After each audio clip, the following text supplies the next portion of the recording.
It was a quiet Saturday morning when Jake Carter, a single dad and retired Army medic, sat at a small-town cafe with his 8-year-old son, Ethan. Life had been simple since he left the service, quiet, humble, and far away from the chaos of the battlefield. But peace never lasts long for men like Jake. Just as he lifted his coffee mug, 2 little girls, identical twins, burst through the cafe doors, their faces pale with terror. "Please! Somebody help!" one cried. "Our mom's dying in the car!" Everyone froze. For a moment, time stood still. Then, without hesitation, Jake dropped his mug and sprinted outside. A black luxury SUV was parked just outside. Behind the wheel, a woman in her late 30s slumped forward, motionless. Her skin was pale, lips turning blue. Jake's instincts kicked in instantly. He pulled the door open and checked her pulse, faint but still there. "She's not breathing right," he said, his voice steady. "Call 911! He barked to a bystander. Then he laid the woman flat and began CPR with perfect rhythm, firm, precise compressions, breaths between each count. The twins sobbed nearby, holding each other tight. "Please save Mommy," one whispered. People gathered, filming, murmuring, until the sound of a faint gasp made them fall silent. Jake leaned closer, checking her airway again. "Come on, stay with me," he muttered. After another round, the woman coughed violently, gasping for air. The crowd erupted in applause. But Jake just sat back, catching his breath. "You're okay now," he said softly, wiping sweat from his forehead. Moments later, a man in a tailored suit came running from across the street, panic etched on his face. "Sarah! My God, Sarah!" Jake recognized him instantly. Richard Halloway, billionaire CEO of Halloway Industries, one of the biggest companies in the state. "Who helped her?" Richard demanded. Jake stood up, brushing off his jeans. "I did what anyone would do," he said simply. But Richard wasn't convinced. "No. Not anyone. You just saved my wife's life." Jake tried to walk away, but Richard followed. "What's your name?" "Jake Carter," he said. "Just a single dad trying to have breakfast with my kid." The CEO looked down at his twin daughters, still trembling, still clinging to each other, then back at Jake. "You have no idea what you've just done for my family." At the hospital later, the doctors confirmed it. Sarah had gone into sudden cardiac arrest. If Jake hadn't performed CPR exactly when he did, she wouldn't have made it. When reporters asked how he knew what to do, Jake hesitated. He never liked talking about his past. "I used to be a medic," he said quietly. "Army Special Forces." The room went silent. The doctor looked stunned. "That explains it," he said. "That CPR was textbook perfect." The story spread like wildfire. Veteran saves CEO's wife outside small-town cafe. News crews showed up. People called Jake a hero. But to him, it wasn't about fame.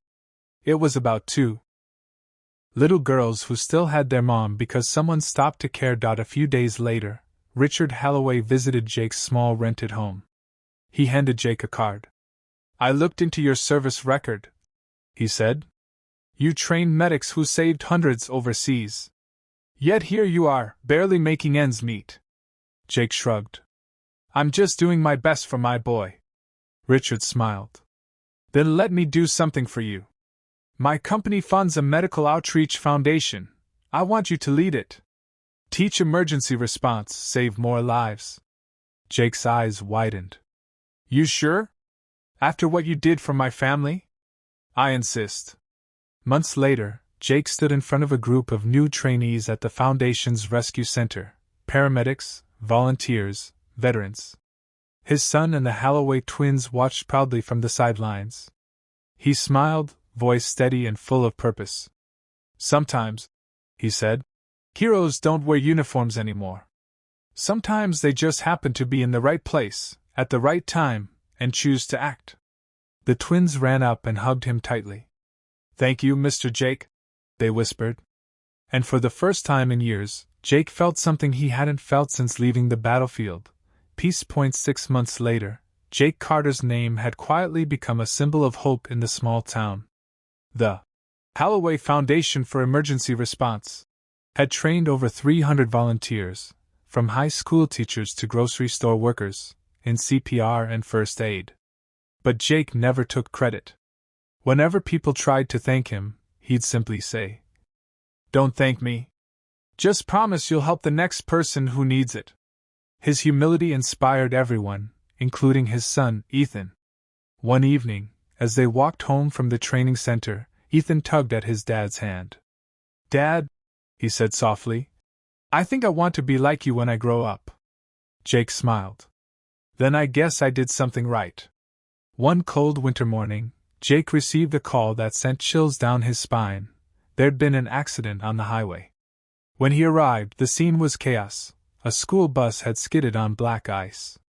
Dozens of people were already on site, and among them were several of Jake's own trainees from the foundation.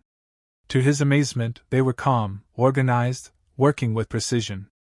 A teacher was performing CPR. A teenager was treating minor wounds. Jake stood there, watching in disbelief. They were saving lives. One of his students spotted him. "Sir! We did what you taught us!" she cried, her hands shaking but her voice strong. In that moment, Jake realized his hidden skill wasn't just medicine. It was leadership. It was faith in humanity. Weeks later, Richard and Sarah Holloway hosted a gala to celebrate the foundation's success. Guests from across the state attended: mayors, doctors, even military officials. When Jake arrived, the twins ran up to him again, clutching a framed photo. It showed Jake performing CPR outside the cafe, the day everything changed. "This is our favorite picture," one twin said shyly. "Mom says you gave us our hero." Jake knelt, his eyes soft. "No, girls, your mom was strong enough to fight her way back. I just reminded her how." Sarah smiled from across the room, her eyes glistening. "And in doing so, you reminded us all what real strength looks like." Years passed. Jake's story became part of local legend, the single dad veteran who saved the CEO's wife. But the truth was bigger than that headline. Because every person Jake trained, every life those people saved, carried his legacy forward. Ethan grew up, joined the foundation, and eventually became a paramedic. The Holloway twins volunteered beside him, traveling to schools to teach first aid. And every time they began a class, they started with the same words Jake once said: